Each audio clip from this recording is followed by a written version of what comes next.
France rend un avis prudent. Pour lui, il y a des ressemblances entre l'écriture du bordereau et celle de Dreyfus, mais il n'y a pas d'identité certaine. Autrement dit, peut-être, mais c'est loin d'être sûr. Pas de quoi condamner quelqu'un. Cet avis ne satisfait pas le commandant Dupaty de Clam, qui mène l'enquête. Il consulte alors Alphonse Bertillon, chef du service d'identification de la préfecture de police. Bertillon est un homme brillant, inventeur de l'anthropométrie judiciaire, une méthode pour identifier les criminels par leur mensuration. Il a une réputation scientifique, mais sur l'affaire Dreyfus, il va se lancer dans une théorie délirante. Selon Bertillon, Dreyfus aurait déguisé son écriture en imitant sa propre écriture. Ouais. L'idée, c'est que Dreyfus aurait écrit le bordereau en reproduisant volontairement les caractéristiques de sa propre main, mais avec des variations pour brouiller les pistes. C'est tordu, c'est incohérent. Mais Bertillon le présente avec une assurance scientifique telle que ça impressionne. Il fait des tableaux, des calculs, des comparaisons angulaires. Il parle d'auto-forgerie, comme si c'était une technique connue. Ça donne une apparence de rigueur. Ça rassure ceux qui veulent croire à la culpabilité de Dreyfus. D'autres experts sont consultés. Certains penchent pour la ressemblance, d'autres sont sceptiques. Mais globalement, les avis sont contradictoires. Aucune certitude, juste des impressions. Et c'est là le premier problème de cette affaire.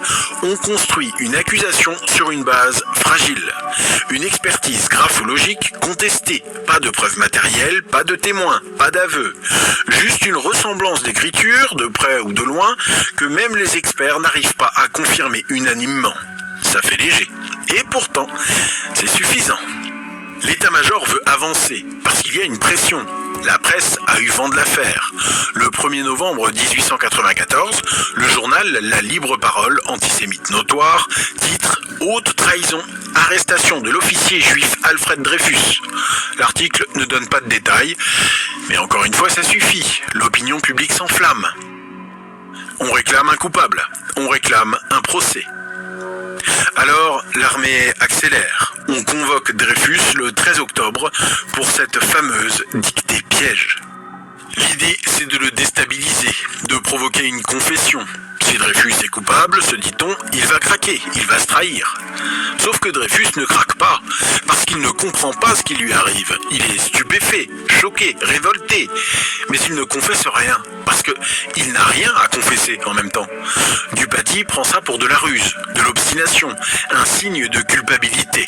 En réalité, c'est juste un homme innocent, semble-t-il, qui refuse d'avouer un crime qu'il n'a pas commis. 2 jours plus tard, le 15 octobre, Dreyfus est arrêté, enfermé, coupé du monde. Et là commence une autre dérive, l'isolement total. Dreyfus ne voit ni avocat, ni famille pendant des semaines. On lui interdit même de savoir exactement de quoi on l'accuse. On lui parle de trahison, de documents, mais sans précision. C'est une méthode, encore une fois, pour le faire craquer, pour obtenir un aveu. Mais ça ne marche pas. Dreyfus continue de clamer son innocence. Alors, on passe à l'étape suivante, le procès. Mais avant le procès, il faut solidifier le dossier, parce que franchement, il est mince. Une expertise contestée, quelques soupçons, mais rien de concret. C'est là qu'intervient une pratique qui va pourrir toute l'affaire, le dossier secret. Pendant tout le temps de l'instruction, le commandant d'Ormecheville, commissaire du gouvernement chargé de l'accusation, rassemble des pièces qu'il juge compromettantes. Des documents de renseignement, des rapports confidentiels.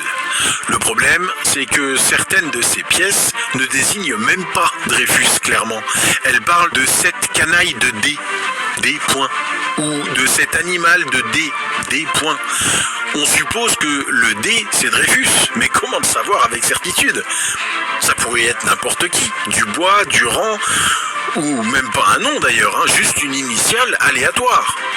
Ces pièces ne sont pas communiquées à la défense. Secret militaire, dit-on, trop sensible pour être divulgué. Elles seront transmises au juge pendant le délibéré, en dehors de tout débat contradictoire.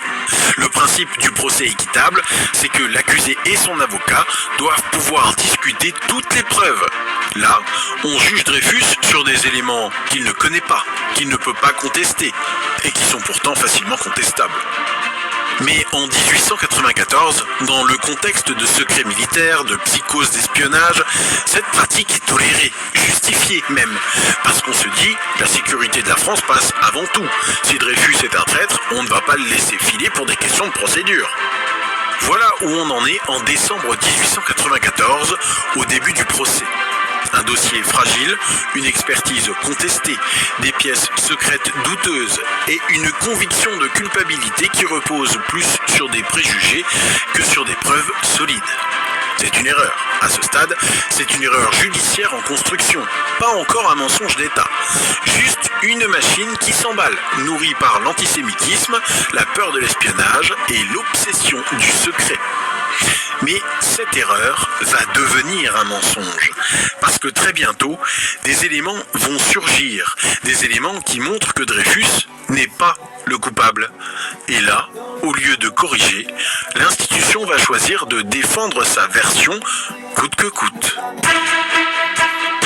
Début 1895, Dreyfus est loin, au bagne, rayé de la carte. Pour l'armée, pour le gouvernement, pour une grande partie de l'opinion publique, l'affaire est terminée. Le traître est puni. On passe à autre chose.